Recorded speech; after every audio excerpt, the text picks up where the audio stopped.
We are quickly approaching the end of 2023. So I wanted to give some updates on some of the royal family members. And today we're going to be talking about Princess Kate to get an idea of what early 2024 is going to look like for Princess Kate. And of course, this is going to include the end of 2023 as well. So we're going to take a look at that. Of course, this last year hasn't been easy for the royal family with the controversy with Harry and Meghan and so forth. So this is going to be interesting to see if are we going to see a more positive shift in 2024. So that's what we're going to be taking a look at today using Princess Kate's astrology chart. If you're new to my channel, make sure you like and subscribe, hit the notification bell so you can get all of my videos. And also, if you're interested in a personal private reading, check down below for details. I am running a discount for the month of November, so make sure you check that out. All right, so let's go pull up the chart here for Princess Kate. Quick disclaimer, this reading is for entertainment purposes only. These are all allegedlys, and we're just speculating as to the energies in Princess Kate's astrological chart. Okay, so let's go ahead and I'm going to point out a few things for those of you. Maybe this is your first video that you've seen with Princess Kate. So I'm going to point out a few things about Princess Kate just to kind of get a general feeling of her personality. Um, you notice that she's a Cancer ascendant, and her moon, which is the ruling planet, is in the 12th house. This is an important descriptor of who Princess Kate really is. And this is similar to Queen Camilla, by the way, because Queen Camilla has moon in the 12th house. The 12th house is somebody who enjoys their privacy. So they enjoy things like maybe going to a library, reading a book, a quiet weekend. They're not necessarily somebody that enjoys going out to large events or large parties. So my feeling is this: when I look at the astrology chart, she does do her she does do her royal duties and obligations just fine. Saturn definitely, with Mars there is this sense of duty, but what I want to say is that she would rather probably be having a more of a quiet life. Now she is aware of what she married into, but people can have preferences. So she would prefer a quiet type of life if she could get that. The other thing I want to point out, and Prince William has this too, is the Saturn Mars combination can be a very tricky combination. First of all, with the planets in the sign of Virgo, it can show somebody that has, they have difficult karma concerning criticism. So, for example, in the early life of Kate Middleton, she may have faced a lot of criticism. She might have lived in a family that was kind of a perfectionist family with this placement, and it might have made her very sensitive to having things perfect, perfectly under control. And so she's even might be self-critical to a certain degree because of that. Okay, so that's one thing to point out there. Her rising nakshatra is Aslesha, and Aslesha people, the symbol there is the snake. And one of the things that Aslesha people do is they like to keep a kind of a strong control of their family. Okay, so I'm not saying that in a negative way, but Aslesha people like to they tend to be managers within their families. Sometimes with some people they might come off as a little bit abrasive or a little bit too controlling. There could be control issues with that. I'm not saying she's controlling, but Aslesha people like to have things in tip top shape. They like to have things in their place, well ordered, a well oiled machine. She definitely would be keeping track of all the family members. If they were to leave house, she's going to know exactly where they are, where to call, who to call. Those are the type of people that us Lesha people are. And then just being a Cancer, she's very, her family is basically her life. That is what the Cancerians are all about. Home is where the heart is. And she's got Jupiter there in the fourth house. So let's talk about some of the planetary periods that Princess Kate's in right now. In Vedic astrology, which we're looking at right now, we use the sidereal zodiac, by the way. So your sign may be different than Western astrology. We use this thing called the Vimshatari Dasha system. You can think of these as planetary timelines. So the planetary timeline, and these are, these planetary timelines have dates. We can look at where she's going to be at 5 years from now, what planetary timeline. So it's already pre-choreographed or pre-scripted within the incarnational plan of the soul. So the planetary timeline she's on is she's in Mercury Mahadasha and Jupiter Bhukti. So these are going to be the two planets that are very strongly influencing her life right now, both physically, like the physical events happening in her life, and also even how she's perceiving the event. In Vedic astrology, the planets are called grahas in Sanskrit, and it means to grab. So these planets tend to steer you towards your karma. So you have this momentum of all these past life karmas that are steering you towards your karma. So in Princess Kate's case, she's going to be in this Mercury timeline from now all the way until December 1st, 2027. So about 3 more years, she's going to be in the Mercury period. The Jupiter period is the Bhukti, which is the shorter time period. She's going to be in the Jupiter period till March 23rd of 2025. Okay. So for 2024, we're really going to want to analyze Mercury and Jupiter, and then she's going to change Bhuktis into Saturn in 2025. So let's go ahead and take a look at the Mercury period that she's in right now. Now, when you're in a Mahadasha, which is the larger planetary timeline, it's more of a generalized energy. It's more of a background energy. The Bhukti, which is Jupiter, is going to be more intense and more acute. So the sub period is more intense. So Mercury is going to be the general energy. So for example, and this isn't really hard to think about. When we look at Mercury, it's in the 7th house. So there's a focus on marriage. There's a focus on obligations, on what she's got to do as a royal family member. She's got to go to all these engagements. She's got to give talks. That's all part of what the 7th house would be, all of what it would represent. Okay. Mercury's with Venus. So the 4th house is being activated very strongly. So it's a time of domestic concerns. It's a time of household. So she's very busy with her family. That's very obvious. Now let's focus in on Jupiter. Jupiter, remember, she's going to be in this acute period till all of 2024. Jupiter is in the 4th house, and it's Jupiter rules the 9th house and the 6th house. Okay. So the 9th house of Pisces, the 6th house of Sagittarius. So this Jupiter period for 2024, this is going to be quite an intense period. First of all, I do want to point out the 6th house is activated. And the 6th house can bring up more conflict. It can bring up more disputes. Okay, disputes, disagreements. And you'll notice that she entered this Jupiter period at the beginning of 2022. And what's been going on since 2022? Well, we've been having all the Harry and Meghan drama.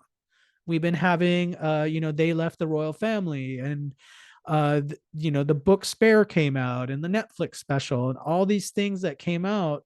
So we got more controversy. That controversy, that sense of controversy, is going to continue for the year 2024. There's a lot of controversy still. There's a lot of difficulty. This stuff might put a lot of stress on Princess Kate, because remember, I did say she is, in her heart of hearts, she's a very private person. She really, she probably doesn't, to be quite honest, this is my opinion, but she probably doesn't even want to deal with all this drama, because she would rather just be at home with her family. She'd rather just be hanging out with her family in a private situation, but she's being forced to deal with these dramas. And so these dramas, the 6th house, you notice that 6th house has the sun, which rules 2nd house, which is immediate family, and Ketu. So this shows this is a lot of, because Ketu's there, past life relationship dramas that are unhealed or unprocessed. That's what Ketu is. Ketu represents these unfinished karmas that we're supposed to work out within the current lifetime. So that's quite interesting. Also for 2024, now she is young, so I wouldn't necessarily say this is a dire prediction or anything, but the sixth house can represent focusing on the health. So she might want to focus on her health. Um, because it is seven houses from this house, it could show somebody even being affected because of all the stress, like the royal obligations and everything. Maybe it's just a lot to put on Princess Kate right now. It could lead to a lot of stress. She got to make sure she takes time out to recharge. Okay, because that's what, when anyone has moon in the 12th house, they have to have their place that they can go to escape everything and recharge their batteries. Now, the ninth house is also being activated with this Jupiter period. This is all about the role modeling energy. So, if you think about the royal family, King Charles is considered the head of the Church of England. So, they're providing a role modeling energy. If you think about it, the royal family technically doesn't have, control of the government. That's the parliament and that's the prime minister and whatnot, but they have this role modeling energy and they do have some sway as far as their opinion counts. Their opinion counts. So that's what the ninth house is. The ninth house would be like, ninth house represents clergy, gurus, holy people. During this time with the ninth house, she might actually be going to a lot of religious services and different things like that because of the ninth house being activated as well. It's a time to really get in touch with religion. So let's talk about the Rahu transit. The ninth house is really being highlighted. On October 30th, transiting Rahu entered the ninth house of Pisces. We're also going to see where did it enter from the moon. So it entered the 10th house from moon.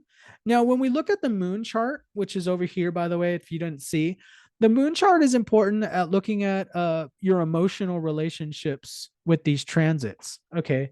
So again, there's a lot of role modeling energy that's being increased. So the fact that she's in a Jupiter period, which is already activating the ninth house of Pisces, and then Rahu entered, that means that this is two double or triple magnifying. Okay. So ninth house is very strong. Now I'm not sure if her father is still alive. You guys can comment down below. I'm not well versed on Princess Kate's family. If her father is still alive, it would be one of those situations where she would want to watch out for her father's health during this period, because I have seen that Rahu can have a negative impact on those things. Now, Rahu's in the 10th house of the moon chart. Again, there's this obligation emotionally. She feels like she's out in the public, maybe too much, because Rahu tends to exaggerate wherever it is in your chart. There's too much in the public. Okay, maybe that's how she's feeling right now. So, to some people, if they wanted to be famous, that'd be a good thing. With Princess Kate, I do feel like she's more private deep down. Now let's talk about the Saturn transit for a moment, because the Saturn transit, that's going to be in the sign of Aquarius all the way through 2024 for all of us. And it's going to be there till March of 2025 when it enters the sign of Pisces. So transiting Saturn is right here. This is an important planetary transit to look at no matter what planetary timeline or dasha you're in. You always want to look at where transiting Rahu and Ketu are. And you always want to look at where Saturn is. These are the two most important three most important transiting planets to look at, regardless of what planetary timeline you're on. And then you always want to look at the transits of the planet that the dasha you're in. So, for example, in Princess Kate's chart, she would want to know where Jupiter is, since she's in Jupiter Bhukti, and transiting Jupiter's in the sign of Aries right now. Okay. 10th houses bring, again, that's not a surprise, a lot of public visibility, a lot of public engagements. Now, 8th house, there's been a transition. This started, okay, 8th house transit of Saturn can be very difficult because this represents transformation. So the Saturn transit, it started back in the beginning of 2023. In January of 2023 is when Saturn first entered the sign of Aquarius. And then what happens is there's this transformation. And I feel like it was right around the time that the Queen passed away. And then she's in this new role, essentially. She's the Princess of Wales. they're really in the spotlight now because of King Charles. I mean, they were before during Queen that when the Queen was alive, but with King Charles, it is seen like they are the next in the line of succession. So they are very much more in the spotlight, just like, when King Charles was Prince Charles, he was very much in the spotlight. So there's this transformation that's very difficult that's happening. Saturn slows down the transformation. So there's this rigidness. There might even be like there's this new way of life that she's having to deal with now. Maybe there's more engagements, especially since William, or sorry, not William, but Harry and Meghan left their royal duties. Now you have to comment down below. This could be that maybe they're having to pick up more of the slack with some of these engagements and some of these public appearances that they're making. So Saturn in the eighth house is going to be making it like a difficult transition. She's not going to feel fully comfortable in this role until March of 2025. So there is this very turbulent transformation that Princess Kate is going through right now. Now, the other point I wanted to make up with transiting K2, because we talked about Rahu being the ninth house, transiting K2 is going to be in the sign of Virgo for all of 2024. And you notice it's going to be contacting these really difficult planets in the chart, Saturn and Mars. These are very difficult planets. So Saturn is going to be, or sorry, K2 is going to be releasing a lot of these karmas, because remember, when the karmic node, so the karma with Saturn, there's karma of marriage and relationship, there's karma of, there might even be some emergencies during this time, and I saw this in some of other charts. I feel like there's going to be some emergencies happening very soon here in the immediate future. Sometime during 2024, it could be an economic crisis, it could be a lot of issues, but eighth house has to do with emergencies, especially with Saturn there. So it's triggering various emergencies. Rahu's also going to contact, Mars. So this could be some very difficult karmas that are emerging. And also this could be a little bit difficult with her relationship with Prince William. Now, this is more private. We might not see this, but this could make it difficult. That maybe there's a lot of difficulty. What K2 can do in the on a low level is K2 can cause a sense of distancing, because maybe Prince William's going on different engagements, maybe they're doing different engagements and they're not spending as much time together. So that's what some of that Saturn karma that could be being triggered by K2. So that's something to think about too. It might be creating more of, not that they don't love each other, but there's just more distancing in the relationship. So when you're a public couple like them, it can be difficult to maintain that love relationship while having to have all these public responsibilities and obligations that they're part of as well. Well, thank you for watching. If you enjoyed this video or you have something to say, please comment down below.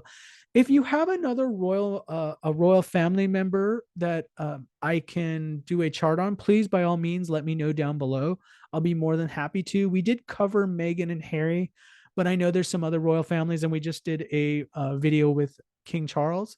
So let me know who you would like to see with more of what's going on in their astrology chart. Thank you so much for watching, and I'll see you in the next one.